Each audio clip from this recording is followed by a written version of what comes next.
नमस्कार। स्वागत है विद्यार्थियों का ई लर्निंग सिस्टम में। शास्त्री प्रथम वर्ष के हिंदी के विद्यार्थी, आपके लिए ये प्रथम प्रश्न पत्र का टॉपिक है।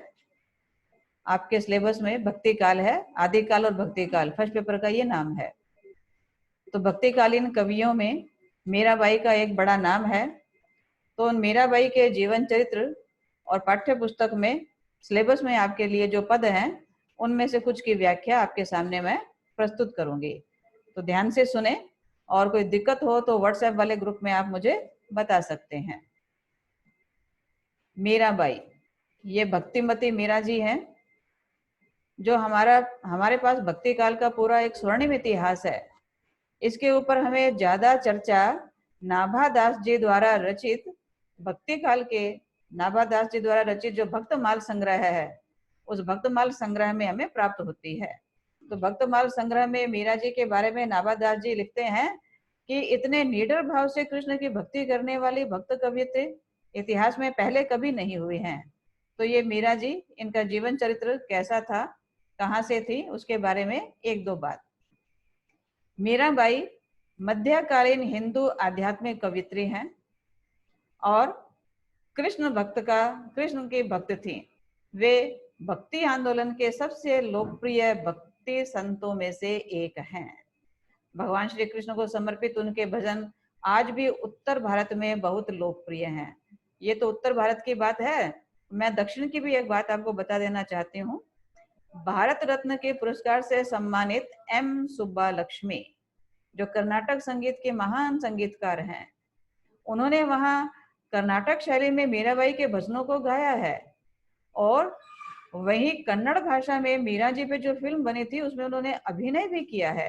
तो उत्तर भारत की ये भक्त कवित्री वहां दक्षिण में भी अपना पूरा प्रभाव रखती हैं और उनके भक्ति गीतों को आनंद भाव से सुना जाता है। मीरा का जन्म राजस्थान के एक राजघराने में हुआ था। मीराबाई के जीवन के बारे में तमाम पौराणिक कथाएं और किंवदंतियां प्रचलित है। ये सभी किंवदंतियां मीराबाई के बहादुरी की कहानियों को हमें बतलाती हैं, उनके कृष्ण प्रेम और भक्ति को दर्शाती हैं। इनके माध्यम से ये पता चलता है कि किस प्रकार से मीराबाई ने सामाजिक और पारिवारिक दस्तूरों का बहादुरी से मुकाबला किया और कृष्ण को अपना पति मानकर उनकी भक्ति में लीन हो गई। उनके ससुराल पक्ष ने उनकी कृष्ण भक्ति को राजघराने के अनुकूल नहीं माना और समय समय पे उन पे अत्याचार भी किए। अब देखिए बच्चों कि मीराबाई राजपूत कुल की है। नागौर मेड़ता, मेड़ता के अंदर एक नागौर स्थान है, मेड़ता सिटी, वहां की है मीरा जी, इसलिए उनको मेड़तणी मीरा भी कहा जाता है। तो उस समय का हमारा समाज बड़ा सामंती था। आज से 500 साल पहले की बात मैं कर रही हूँ। सामंती विचारधारा का समाज था, स्त्रियों को ज्यादा अधिकार नहीं हुआ करते थे। तो ऐसे वातावरण में मीरा जी ने अपनी इच्छा को पूरा किया। कृष्ण की भक्ति करते हुए वे मंदिरों में जाती हैं, घूंघट नहीं करती हैं।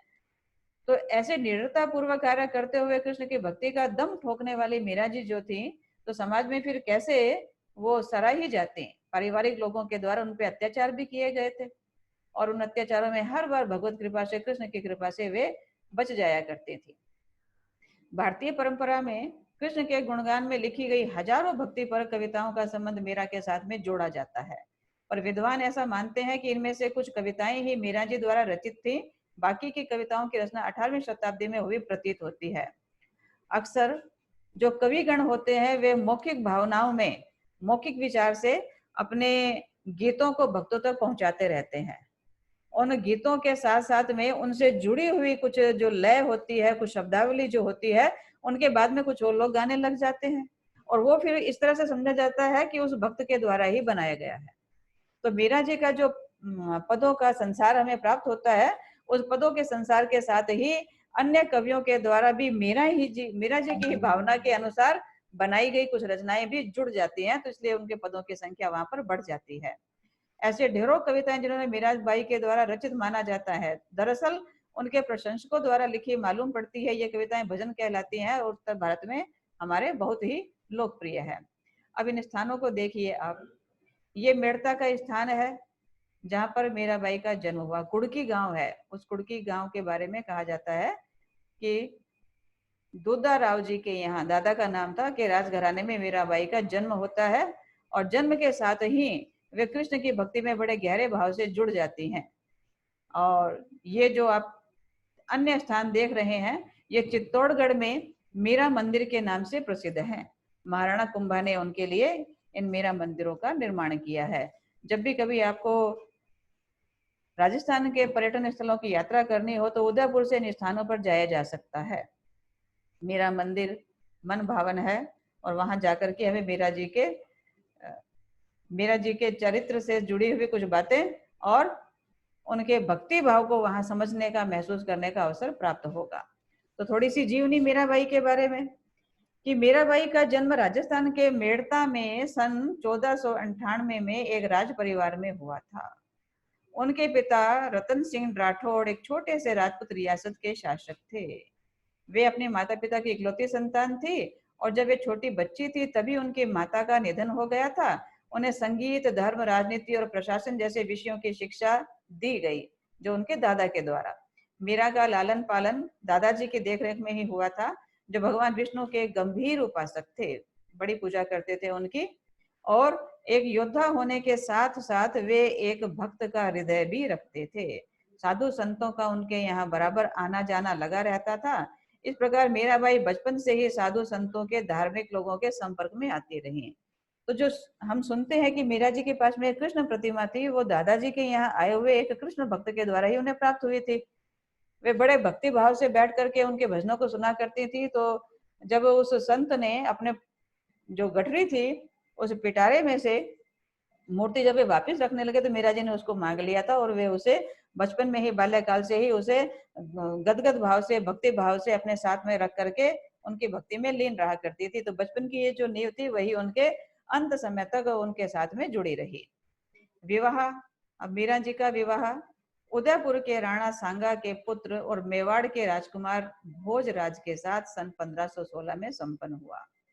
उनके पति भोजराज दिल्ली सल्तनत के शासकों के साथ एक संघर्ष में सन 1518 में घायल हो गए और इसी कारण सन 1521 में उनकी मृत्यु हो गई। उनके पति की मृत्यु के कुछ वर्षों के अंदर ही उनके पिता और ससुर भी मुगल साम्राज्य के संस्थापक बाबर के साथ युद्ध में मारे गए। ऐसा कहा जाता है कि उस समय की प्रचलित प्रथा के अनुसार पति की मृत्यु के बाद मीरा को उनके पति के साथ सती करने का प्रयास किया गया, किंतु वे इसके लिए तैयार नहीं हुई और धीरे धीरे वे संसार से विरक्त हो गई और साधु संतों की संगति में कीर्तन करते हुए अपना समय व्यतीत करने लगी। सती प्रथा प्राचीन भारत की एक बड़ी ही ऐसी प्रथा थी जिसमें पति की मृत्यु के बाद में स्त्री को जीवित रहने नहीं दिया जाता था कि वह मृत पति के देह के साथ में ही सती हो जाए। राजा राम मोहन राय ने अपने सामाजिक सुधारों के माध्यम से इस सती प्रथा का विरोध करते हुए इसे बंद करवाया था और उनके मित्र अंग्रेज शासकों ने इसे एक गैर कानूनी प्रक्रिया घोषित कर दिया था। परंतु यह बात तो 500 साल पुरानी है। उस समय का धार्मिक और सामंती समाज जो था वो स्त्री को बिना पुरुष के, क्योंकि वह तो मानता है कि स्त्री चाहे किसी भी उम्र की हो उसके ऊपर पुरुष का संरक्षण बना रहना जरूरी है। बाल्यकाल में ही माता पिता का संरक्षण उसके ऊपर होता है, फिर युवा हो जाने, किशोर अवस्था में भाइयों का संरक्षण उसे प्राप्त होता है, पति का संरक्षण, वृद्धावस्था में संतान का संरक्षण उसे मिलता रहता है। तो मीरा जी के लिए भी उनके राज परिवार ने कहा कि नहीं नहीं, ये तो राजपूत घराने की प्रथा है, पति के अभाव में मीरा जी कैसे जीवित रहेंगी, चलो इनको इनके साथ ही सती किया जाए। तो सबसे पहला जो विद्रोह भाव था उनका अपनी परंपराओं के प्रति, अपनी रूढ़ियों के प्रति, वो यही था कि नहीं, मैं सती नहीं होंगी, मैं जीवित रहूंगी और मेरे आराध्य श्री कृष्ण है, वे ही मेरे पति हैं। वहीं से उन्होंने कहना शुरू कर दिया था, मेरे तो गिरधर गोपाल दूसरो ना कोई, जाके सर मोर मुकुट मेरो पति सोई।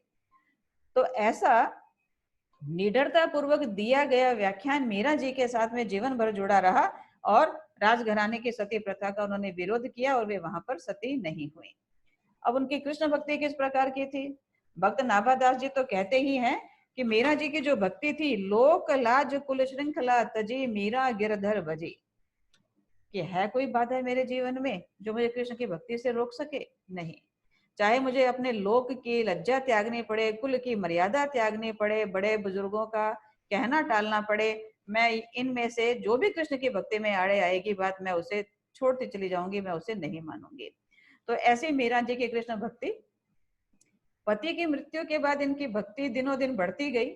मीराबाई अक्सर मंदिरों में जाकर कृष्ण भक्तों के सामने, कृष्ण की मूर्ति के सामने नाचती रहती थी।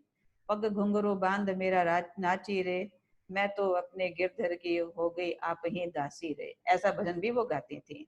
मीराबाई की कृष्ण भक्ति और इस प्रकार से नाचना और गाना उनके परिजनों को अच्छा नहीं लगा, जिसकी वजह से उन्हें बार बार विष देकर मारने की कोशिश भी की जाती रही। ऐसा माना जाता है कि सन 1533 के आसपास मीरा को राव बीरमदेव ने, जो उनके भाई थे, राव बीरमदेव मेड़ता सिटी में भाई थे उनके, मेड़ता बुला लिया और मीरा ने चित्तौड़ को त्याग दिया, छोड़ दिया। उसके अगले ही साल 1534 में गुजरात के बहादुर शाह ने चित्तौड़ पर कब्जा कर लिया। इस युद्ध में चित्तौड़ के शासक विक्रमादित्य भी मारे गए और सैकड़ों महिलाओं ने जौहर किया। इसके पश्चात सन 1538 में जोधपुर के शासक राव मालदेव ने मेड़ता पर अधिकार कर लिया, जिसके बाद बीरमदेव ने भागकर अजमेर में शरण ली और मीराबाई ब्रज की भूमि की यात्रा की ओर चल पड़ी। 1539 में मीराबाई वृंदावन के जीव गोस्वामी से मिली। वृंदावन में कुछ साल निवास करने के बाद मीराबाई सन 1546 के आसपास द्वारका चली गई। तत्कालीन समाज में मीराबाई को एक विद्रोहिणी माना गया, क्योंकि उनके धार्मिक क्रियाकलाप किसी राजकुमारी और विधवा के लिए स्थापित परंपरागत नियमों के अनुकूल नहीं थे। वे अपना अधिकांश समय कृष्ण के मंदिरों और साधु संतों के तीर्थ यात्रियों से मिलने में और भक्ति पदों की रचना करने में व्यतीत करती थी। तो जो ही उनको मारवाड़ के अंदर ससुराल पक्ष के लोगों के द्वारा सताया जाने लगा, विश्रो प्यालो राणा जी भेजो पीवत मेरा हासी रे, सर्प पिटारा भेजा जाता है, शालिग्राम की प्रतिमा बताई जाती है, तो ऐसे कई प्रकार के और कांटों की शैया दी जाती है। तो ऐसे जब अत्याचार बढ़ने लगे तो उनका भाई उनको अपने मेड़ता में ले आता है। तो सामंती संघर्ष में मेड़ता के ऊपर भी अन्य राज्यों का अधिकार हो जाता है।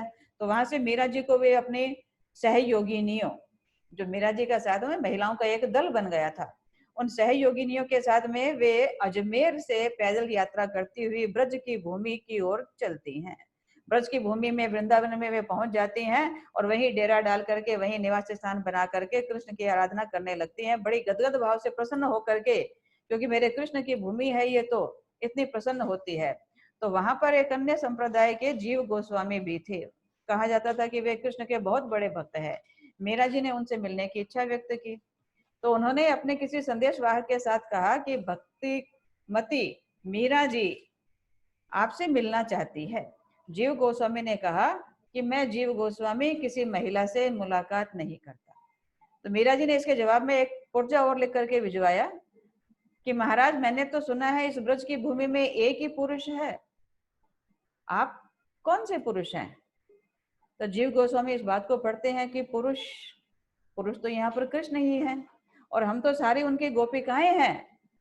वर्तमान समय में हम पुरुष रूप में है, लेकिन हम तो उनकी उपासना सखा भाव से, सखी भाव से करते हैं, उनकी उपासिकाएं हैं हम तो उनकी ग्वालिने हैं।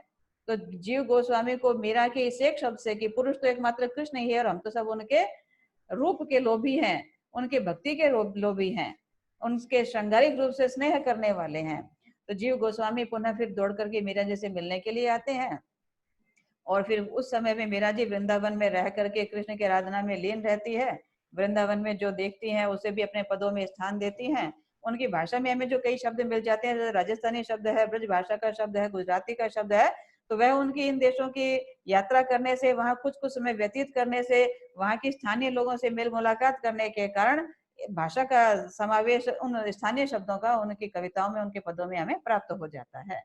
तो इस प्रकार वृंदावन में रहते हुए भी उन्होंने अनेक पदों की रचना की। तो एक जो आपके यहाँ पद है, इसमें आप देखो, ये पहला पद, चालो मन गंगा जमुना तीर, गंगा जमुना निर्मल पानी, शीतल होत शरीर, बंसी बजावत गावत कहानो, संग लियो बलबीर, मोर मुकुट पीतांबर सोहे, कुंडल जलगत हीर, मीरा के प्रभु गिरधर नागर, चरण कमल पर सिर। व्याख्या लिखने का एक तरीका होता है। जैसे इस पद की हम व्याख्या लिखेंगे तो हमें संदर्भ एवं प्रसंग, एक चरण, दूसरे चरण व्याख्या का, और तीसरा साहित्यिक विशेषताओं का, साहित्यिक और सांस्कृतिक विशेषताएं जिसमें छंद, अलंकार, काव्य सौष्ठव शामिल होता है। तो सबसे पहले आप इसमें यही लिखेंगे कि प्रस्तुत पद शास्त्री प्रथम वर्ष की हिंदी साहित्य की प्रथम प्रश्न पत्र की पुस्तक से लिया गया है। भक्तिमती मीराबाई के द्वारा रचित है ये पद, जिसमें मीरा जी कृष्ण की आराधना करते हुए कृष्ण और कृष्ण से जुड़े हुए पदार्थों से प्रेम प्रकट कर रही हैं और अपने भक्तों को ये कह रही है कि गंगा और यमुना के किनारे पर जहाँ मेरे मुरली मनोहर ने, मदन मोहन ने क्रीड़ाएं की थी, हमें उस स्थान पर जाना चाहिए। चालो मन गंगा जमुना तीर, हे मेरे मन तो इधर उधर मत भटक, तुझे अब गंगा और यमुना के किनारे की ओर चल देना चाहिए। गंगा शब्द तो चूंकि हमारी पवित्र नदी है और यमुना श्री कृष्ण से जुड़ी हुई है, इसलिए पवित्र नदी के साथ में वे उस यमुना जो कृष्ण से जुड़ी हुई है, कालिंदी नदी, वहां पर जाना चाहती है। गंगा जमुना निर्मल पानी शीतल होते शरीर, कि एक पंथ दो काज। वहां अपने भक्ति भाव में कृष्ण को याद करते हुए हम जब स्नान करेंगे तो ग्रीष्म से जलते हुए देह को शीतलता भी प्राप्त हो जाएगी और तन की शीतलता मन को भी शीतल करेगी। इस भाव से शीतल करेगी कि ये वही गंगा यमुना का जल है जहाँ कृष्ण ने अटखेलियां की है, जहाँ कृष्ण ने क्रीड़ाएं की है। इसलिए इस गंगा यमुना के जल का स्पर्श करके आराध्य श्री कृष्ण का स्पर्श हमें प्राप्त होगा। तन की शीतलता के साथ ही मन भी वहां शीतल हो जाएगा।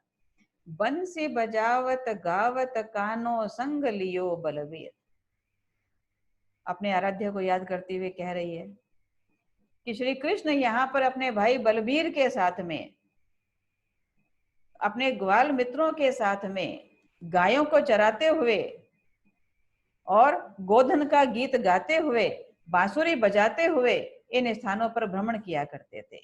बंसी बजावत बांसुरी बजाते थे, गावत कान्हो गायों को रिझाने के लिए, गोपियों को रिझाने के लिए गीत भी गाते थे, गोधन का गीत गाते थे।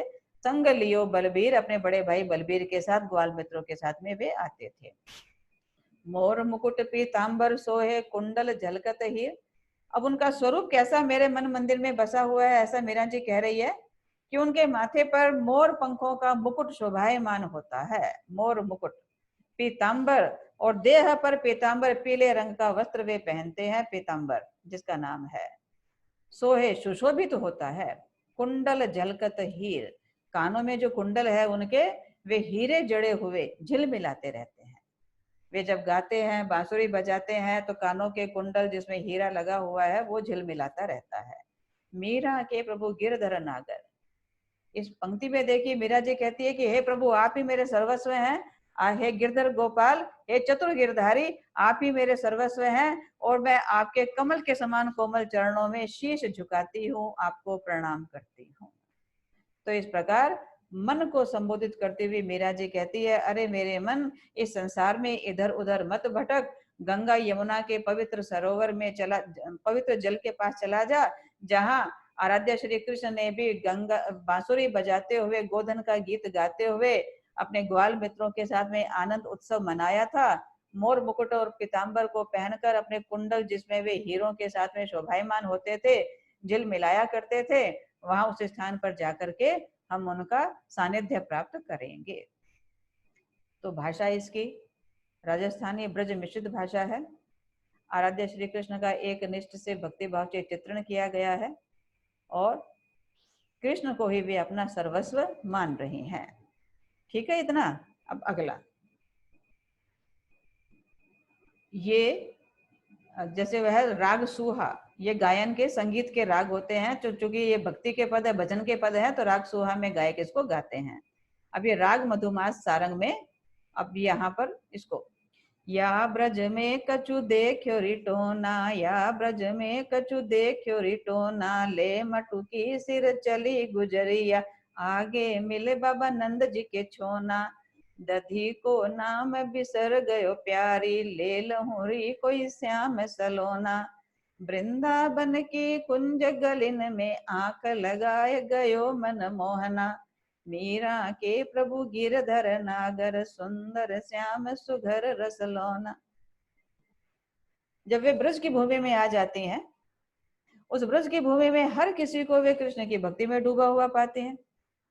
तो कहाँ तो अपने मेड़ता में केवल उनका परिवार और कुछ लोग जो थे वे कृष्ण की भक्ति का गीत गाते थे, और मेवाड़ जो उनकी ससुराल थी वहां उनके भक्ति में अड़चन पैदा की जाती रही थी।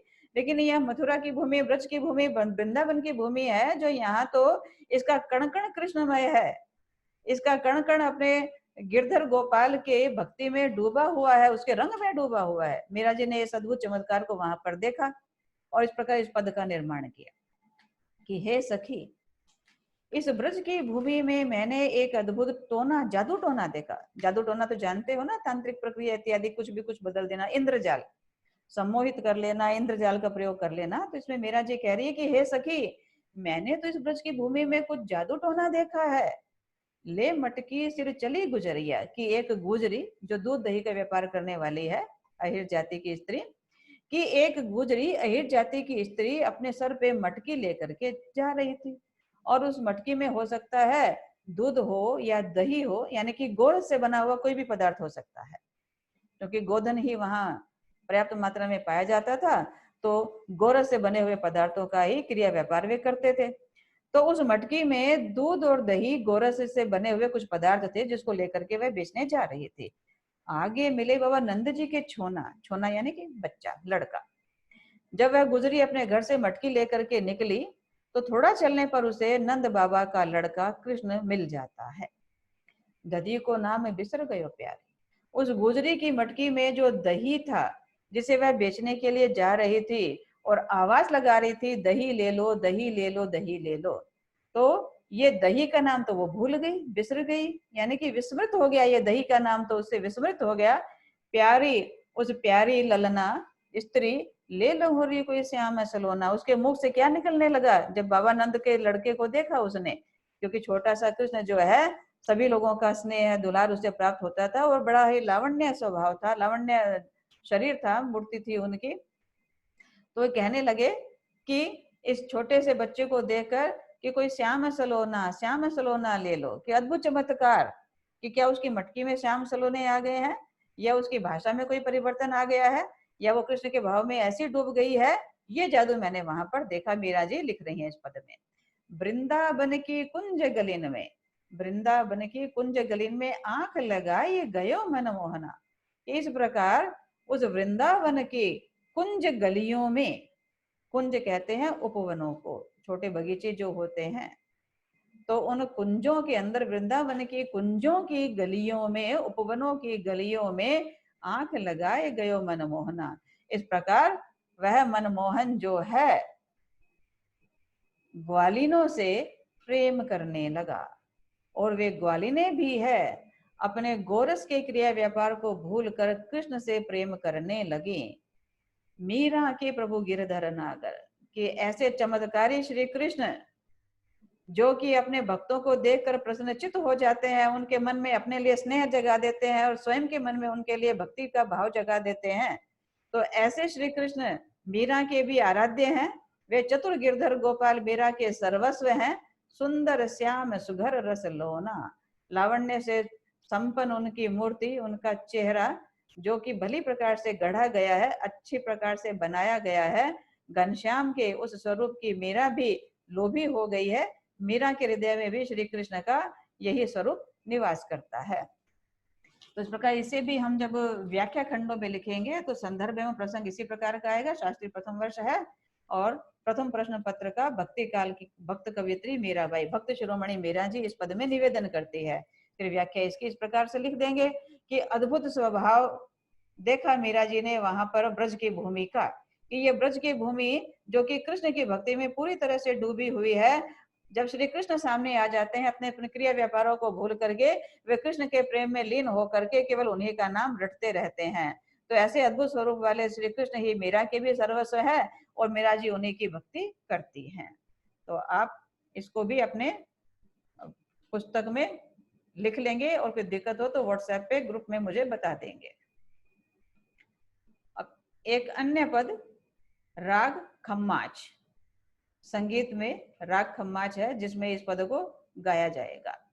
तो इसमें मीरा मगन भई हरि के गुण गाए, सांप पिटारा राणा भेजा मीरा हाथ दिया जाए, नहाय धोय जब देखन लागे, सालिग्राम गए पाए। जहर का प्याला राणा भेजिया, इमृत दिया बनाए। नहाय धोय जब पीवण लागी, हो गई अमर अंजाय। सूली सेज राणा ने भेजी, दीजो मीरा सुवाय। सांझ भई मीरा सोवण लागी, मानो फूल बिछाए। मीरा के प्रभु सदा सुहाई, सदा सहाय, राखे बिघन हटाए। भजन भाव में मस्त डोलती, गिरधर पर बलि जाए। जैसा कि मीरा जी के जीवन चरित्र के बारे में हम पढ़ते हैं कि मेवाड़ का राजघराना मीरा की कृष्ण भक्ति से अक्सर नाराज रहता था। उन्हें तो ये लगता था ये तो हमारे राजपूत कुल की बदनामी कर रही है, पर्दा भी नहीं करती है, विधवा होने के बाद भी मंदिरों में चली जाती है, साधु सन्यासियों के पास बैठ जाती है, ढोलक झांझ मझीरे बजाती है, पैरों में घुंघरू बांध के नाचने लग जाती है। तो इनसे कैसे मुक्ति पाई जाए? मुक्ति का एक ही उपाय है कि इनको मार दिया जाए। और मारने के लिए क्या क्या उपाय हो सकते हैं, उन उपायों के आधार पर इस पद में मीरा जी ने चूंकि वहां पे झेला था इसको, तो उनके पदों में ये चीज आई है। सत्य है ये, क्योंकि बाकी का इतिहास भी मीरा जी पे जो ये अत्याचार हुए हैं इसकी गवाही देता है, साक्षी देता है मीरा जी के बारे में। तो मीरा जी कहती हैं कि मीरा मगन भई हरि के गुण गाए। मीरा जी कहती है कि मुझे इस लौकिक संसार के माया मोह से कुछ भी लेना देना नहीं है। मैं तो अपने गिरधर गोपाल की दीवानी हूँ, उनके गीतों को गाती हूँ, मस्त रहती हूँ, मगन रहती हूँ, उसी में मौज मनाती हूँ। मुझे संसार में कुछ भी लेना देना नहीं है। कृष्ण भक्ति ही अच्छे लगते हैं, कृष्ण के भजन ही अच्छे लगते हैं, और कृष्ण की भक्ति में ही मैं तो लीन रहती हूँ हर घड़ी हर वक्त। मीरा मगन भई हरि के गुण गाए, ऐसी मगन हो गई है मीरा जी। अब ये मीरा जी उधर तो कृष्ण की भक्ति में मगन हो रही हैं, लेकिन अब राजकुल को कैसे सहन होगा? तो सांप पिटारा राणा भेजा, मीरा हाथ दिया जाए। तो एक सेवक के हाथ में मीरा के देवर और मीरा की सास जो मेवाड़ में थे उसमें, मीरा का देवर और सास दोनों मिल करके एक कुचक्र रचते हैं। एक पिटारे में जहरीला सांप मंगाया जाता है और उस पिटारे को सेवक को दे करके भेजा जाता है कि तुम मीरा के भवन में जाओ और ये कहो कि आपके लिए ये सालिग्राम की प्रतिमा है, आराध्य श्री कृष्ण की प्रतिमा है। क्योंकि मीरा तो सालिग्राम से जुड़ी हुई प्रत्येक वस्तु से प्रेम करने वाली है, तो वे मना तो करेंगे नहीं आपको। अतः ये पिटारा आप दे करके आओ। नहाए धोए जब देखने लागे, सालिग्राम गए पाए। स्नान करके पवित्र होकर के, पवित्र मन और देह से मीरा जी उस पिटारे को लेकर के बैठती है, तो उसमें से सचमुच सालिग्राम निकलते हैं। सांवले रंग के सालिग्राम की प्रतिमा उसमें से निकलती है। दूसरे दिन जब मीरा जी जीवित दिखती हैं और महल में कोई भगदड़ नहीं मचती है, तो मीरा जी के देवर और सास के दिल में खलबली मचने लगती है कि ये क्या हो गए। फिर इसके बाद जहर का प्याला राणा भेजा, अमृत दिया बनाए। फिर राणा जी अपने मंत्री के साथ मिल करके एक बहुत ही घातक जहरीले विष को मंगाते हैं और उस विष को प्याले में रख करके ये कहकर मीरा जी के पास में भिजवाया जाता है कि हमने भी राजमहल में कृष्ण की भक्ति की है और ये उनका चरणामृत है, अतः इसका आप सेवन कर लीजिए। अब उस नहाए धोए जब पीवण लागे, कृष्ण के यहाँ से उनकी पूजा का चरणामृत आया है। भक्ति देखिए आप तो इसमें, यहाँ तो कुछ भी नहीं सोचा, छल होगा, कपट होगा, कोई दुर्भावना होगी मेरे लिए, मीरा जी कुछ भी नहीं सोच रही है इसके बारे में। तो बिना किसी छल कपट को ध्यान में लाए वे केवल भक्ति भाव में गदगद हो जाती हैं। स्नान ध्यान करने के बाद में आराध्या की प्रतिमा के आगे बैठती हैं और उनका चरणामृत हाथों में लेकर उस प्याले को पी जाती है। चमत्कार, उस घातक कोटि के जहर ने कोई असर ही नहीं दिखाया। मेरा तो और मग्न होगी उनके ऊपर, तो और भक्ति का नशा चढ़ गया कि हे सालिग्राम, तुमने राज परिवार के लोगों को भी सद्बुद्धि दी है, उन्होंने भी आपकी भक्ति की है और ये आपका चरणामृत मेरे पास में भिजवाया है। अमरता प्राप्त कर ली मीरा जी ने। ये साक्षात परिचय हुआ उनका अपने आराध्य से। सूली सेज राणा ने भेजी, दीजो मीरा सुआए। फिर एक सेविका के माध्यम से कांटों की एक शैया मीरा जी के कक्ष में भिजवाई जाती है और उन कांटों की शैया पर निवेदन किया जाता है कि ये विशेष पलंग है, आपके लिए राज परिवार ने भिजवाया है, इस पर आपको शयन करना है। आराध्या का ध्यान करने के पश्चात में संध्या काल में सांझ भई मेरा सोवण लागे, संध्या काल में मीरा जी जब उस शयन कक्ष में जाकर के उस सेज पर सोने लगती हैं तो वो तो कांटे तो खत्म हो जाते हैं, मान्यो फूल बिछाए, वो तो फूलों की शैया बन जाती है कोमल। मीरा फिर भक्ति भाव से संपन्न हो जाती है कि राज परिवार के मन में कृष्ण के प्रति ये भक्ति तो जागी। मेरे आराध्य, आपने उनके माध्यम से मेरे लिए ये फूलों की सेज भिजवाई। मीरा के प्रभु सदा सहाय। अब मीरा जी कहती है कि चाहे लोगों ने छल रखा हो, कपट रखा हो, दुर्भावना रखी हो, लेकिन मेरे आराध्य का हाथ तो मेरे सर पे सदा बना रहा और उन्होंने सदा मेरा रक्षक वाला, मुझे रक्षा ही प्रदान की है, मेरे ऊपर रक्षक भाव भी रखा है। मीरा के प्रभु सदा सहाय, वे मेरे सहायक रहे हैं, वे मेरे जीवन के सहायक रहे हैं। उन्होंने असमय मेरे जीवन को मारने का प्रयत्न नहीं किया, राखे विघ्न हटाए। और इस भौतिक संसार के लोगों के द्वारा जो विघ्न बाधाएं मुझे जीवित रखने में पैदा की जाती रही हैं, उन सारी विघ्न बाधाओं को हटाया और मुझे जीवित रखा। और जब मैं उनकी कृपा से जीवित हूँ तो क्यों नहीं उनके भक्ति भजनों को गाऊं, क्यों नहीं मंदिरों में नृत्य करूं। भजन भाव में मस्त डोलती, अब तो मीरा जी और निडर हो गई हैं। अब वे और ज्यादा मात्रा में भजनों को गाती हैं, कृष्ण भक्ति के भाव में डूबी रहती हैं और कृष्ण भक्ति में मस्त होकर घूमती रहती हैं और हर किसी से कहती है कि मेरे तो गिरधर गोपाल दूसरो ना कोई, मैं तो गिरधर पर बलिहारी जाऊं। तो ये कन्या पद मीरा जी के बारे में सार रूप में पुनः बताती हूँ कि मीरा जी की कृष्ण भक्ति को दृढ़ करने में राज परिवार का भी पर्याप्त हाथ था।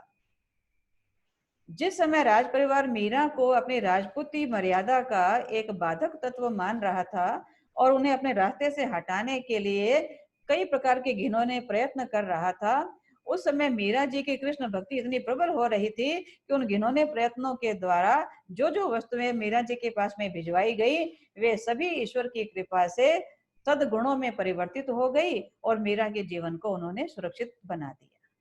तो बताइए मेरा क्यों नहीं ऐसे आराध्य के गीत गाएंगे। तो मीरा की भक्ति को दृढ़ करने में राज परिवार के ये कुटिल चक्र जो थे वे भी काम आए।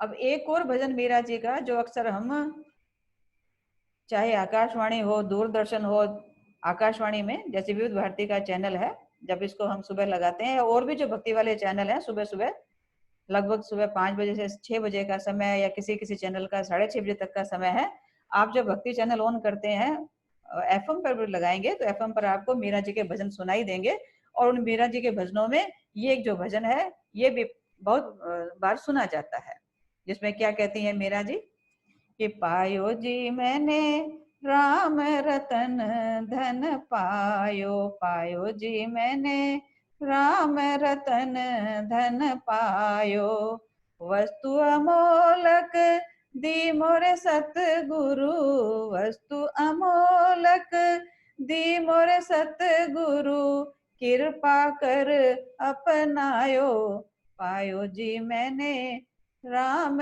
रतन धन पायो।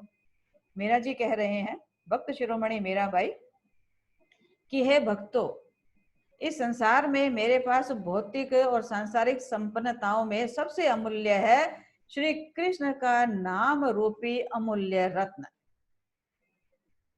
श्री कृष्ण का नाम जो है, राम का नाम जो है, वो मेरे पास में अमूल्य रत्न है। ये अमूल्य रत्न धन के रूप में मैंने प्राप्त कर लिया है। भौतिक धन की और आध्यात्मिक धन की यहाँ पर एक जो अंतर है वो भी मीरा जी आगे बताएंगे कि भौतिक धन जब आता है तो वो कैसे आता है और कैसे खर्च होता है, और आध्यात्मिक धन जब आता है तो वो क्या करता है और कैसे बढ़ता चला जाता है। कि वस्तु अमोलक, ये अमूल्य वस्तु है क्या? राम का नाम। आगे बताऊंगी कि ये राम का नाम यहाँ पर क्यों लिया मीरा ने, कि ये अमूल्य वस्तु है। दी मोरे सतगुरु, सतगुरु की कृपा से मुझे प्राप्त हुई है। कि भक्ति काल के जो कवि हैं हमारे, इन सब ने गुरु को पर्याप्त महत्व दिया है कि ईश्वर तक जाने का रास्ता जो है वो गुरु के माध्यम से ही हो सकता है।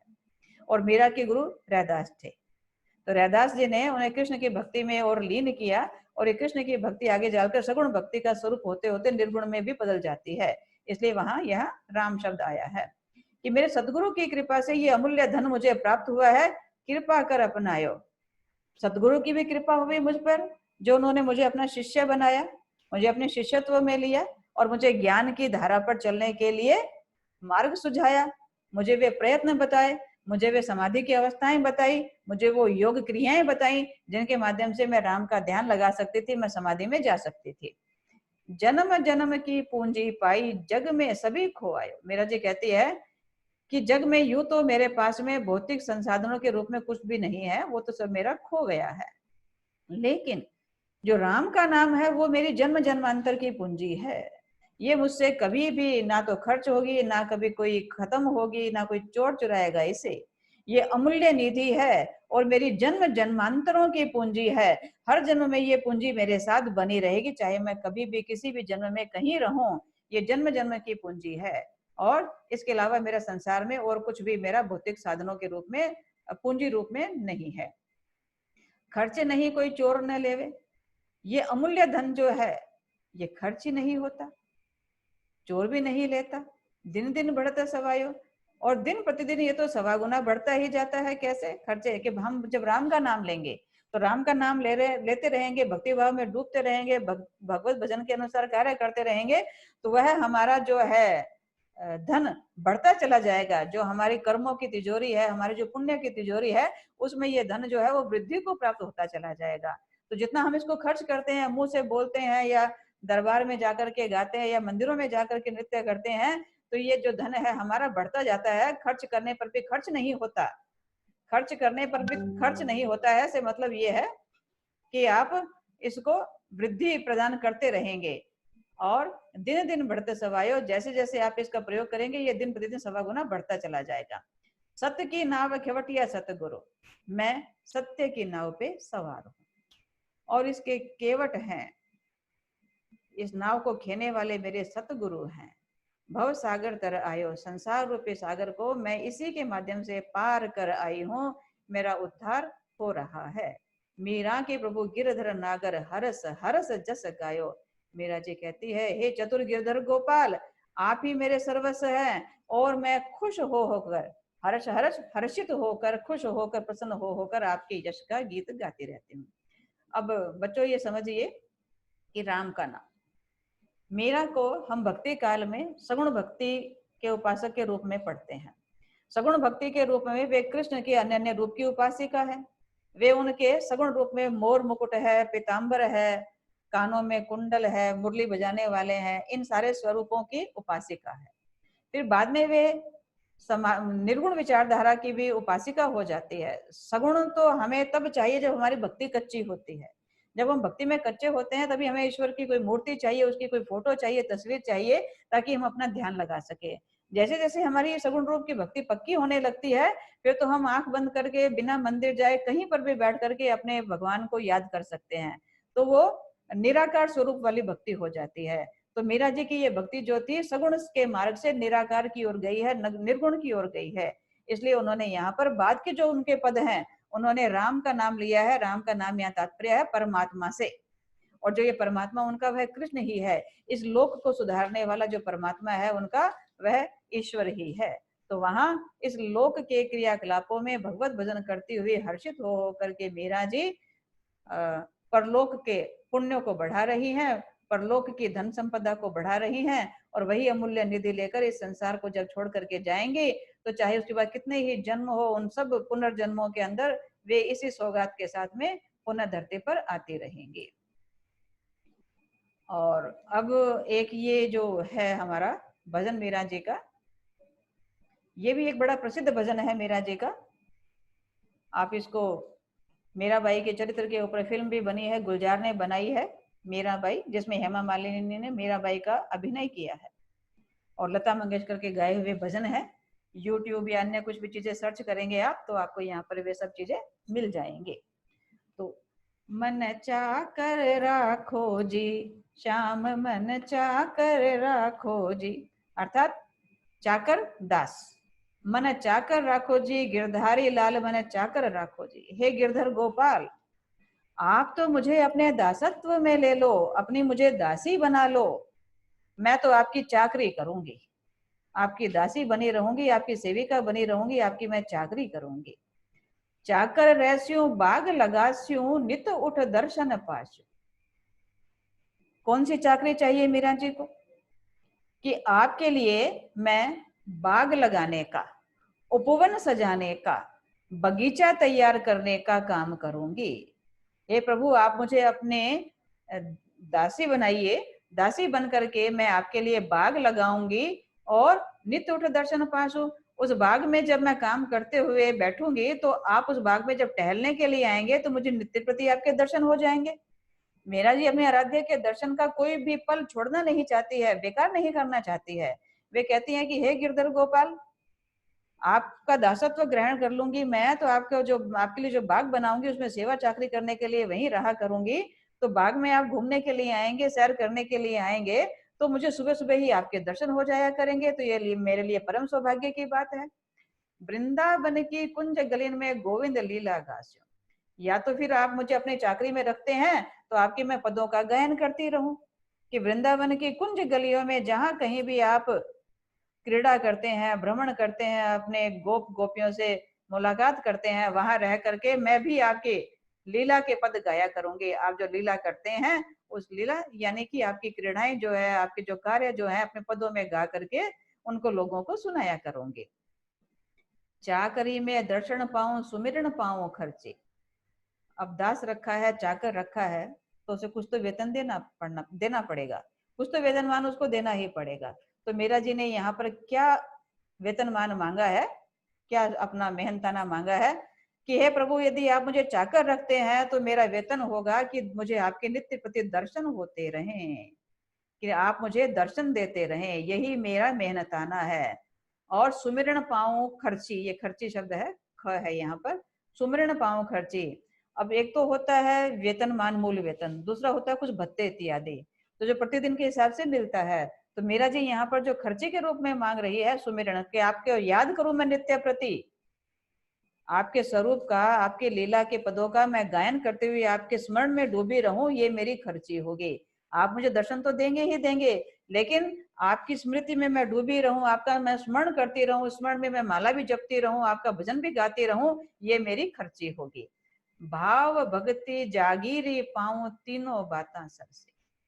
और भावों की भक्ति जागीर के रूप में मुझे मिले तो ये तीन बातें मुझे हर्षित करने वाली है। भावों की भक्ति की जागीर, जागीर क्या होते, कि पहले राजा महाराजाओं के यहाँ पर जो सेवक सेविकाएं, दास दासियां काम किया करते थे, तो राज परिवार की तरफ से तो उनको कुछ वेतन तो मिलता, फिर इसके अलावा दैनिक भत्तों के रूप में खाना पीना भी मिलता था।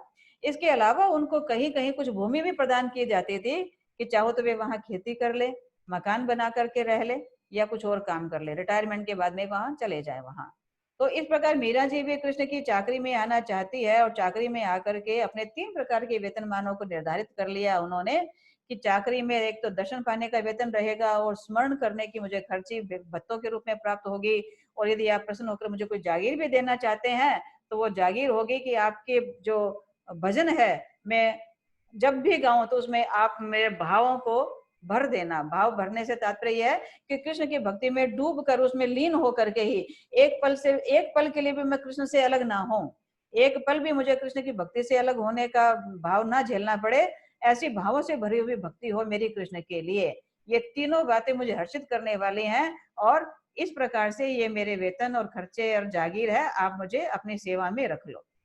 मोर मुकुट पीतांबर सोहे गल बैजंती माला। मेरा जी कह रही है कि हे आराध्य, आपके शीश पर मयूर मुकुट शोभायमान रहता है, मोर पंखुड़ियों का मुकुट पहनते हैं आप, पीतांबर आपकी देह पर फबता है, और गले में वैजंती पुष्पों की माला, वन्य पुष्पों की जो माला है वो सुशोभित होती है। वृंदावन में धेनु चरावे, और वृंदावन में आप गायों को चराते हैं। मोहन मुरली वाला, लोगों के मन को मोहित कर देने वाला वह मोहन है, और मुरली बजाता है, इसलिए वह मुरली वाला हो जाता है। ऊंचे ऊंचे महल बनाऊं, बिच बिच राखूं बारी। मीरा जी कहती है कि उस उपवन में जब मुझे काम करने के लिए आप रखोगे तो उसमें मैं ऊंचे महलों का निर्माण करूंगी, और उसमें बीच में छोटी छोटी कुछ गलियां भी रखूंगी। बारी है जो यहाँ तात्पर्य गलियों से ही है, बीच में बीच बीच में मैं कुछ गलियां भी रखूंगी, ताकि अपने महलों से निकलकर एक घर से दूसरे घर में जब जाएं तो नीचे उतर कर आने और जाने में भी मुझे उनके दर्शन हो। सांवरिया के दर्शन पाऊं, पैर कुसुम भी साड़ी।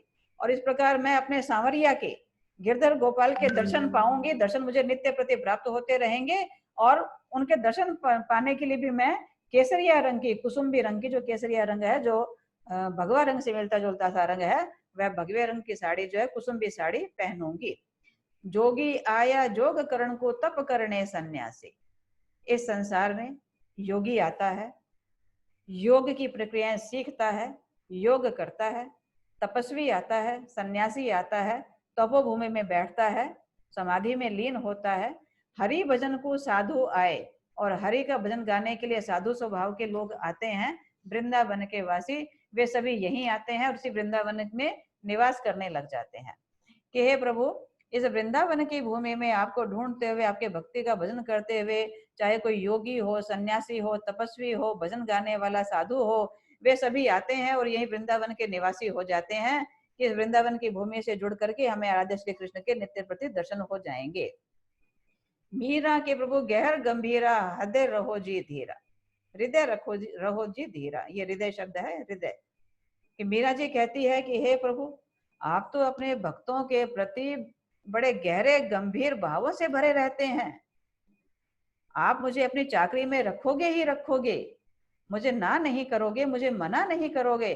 मैं आपकी सेविका बन करके, आपकी दासी बन करके आपके लिए बाग और महलों का निर्माण करूंगी, उस सेवा में मैं रहूंगी, और यही धैर्य मेरे हृदय में बंधा रहे। हृदय रयो जी धीरा, मेरे मन में, मेरे हृदय को यही धैर्य प्रदान करता है कि मेरे प्रभु गहन गंभीर स्वभाव के हैं, अपने भक्तों को निराश नहीं करते हैं। तो इस मीरा को भी कैसे निराश करेंगे, नाराज करेंगे, निराश करेंगे? इसे भी अपने बाग का रखवाला रखेंगे और दर्शन देंगे।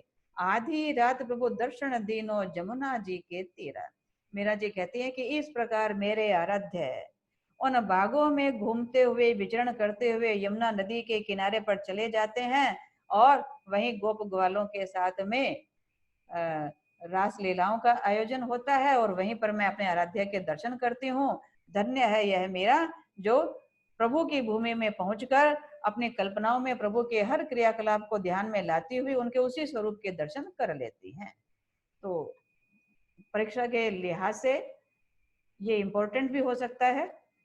तो आप इसकी व्याख्या, बच्चों आपसे कह रही हूं मैं कि आप इसकी व्याख्या जो है तैयार कर लेंगे 3 पॉइंट्स में देते हुए।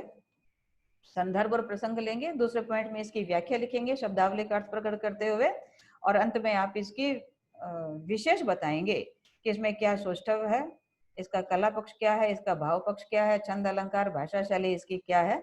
मीरा के पदों में हमें मारवाड़ी भाषा के दर्शन होते हैं, सामान्य सा एक अलंकार जो छंद है, अलंकार भी अनुप्रास अलंकार की इसमें दर्शन हो जाते हैं, और कृष्ण के भजनों की अनन्य गायिका होने के कारण भावों की गहनता भी हमें इसमें प्राप्त हो जाती है। श्री कृष्ण की विशेषताएं बताने वाले हैं, और मधुर राग के लिखे हुए ये पद आज भी गाए जाते हैं और मीरा को याद किए जाते हैं, पूरे उत्तर भारत से लेकर के दक्षिण भारत। मैं एक और विशेष बात कि मीरा पे जो है कुछ संगोष्ठियों का आयोजन भी होता रहता है, और भारत की भूमि में तो ये संगोष्ठियां हुई हैं। अमेरिका के लॉस एंजल्स में भी हुई थी एक संगोष्ठी, और वहां पर भी मीरा जी के बारे में रिसर्च हुआ। वहाँ का जो हिंदी साहित्य का परिवार था, उन्होंने मीरा जी के बारे में अनेक शोध पत्र भी जारी किए हैं। और किसी प्रकार का और कोई दिक्कत हो तो बच्चों आप मुझे व्हाट्सएप कर सकते हैं, ग्रुप में भी व्हाट्सएप कर सकते हैं, पर्सनल भी व्हाट्सएप कर सकते हैं। ठीक है, धन्यवाद।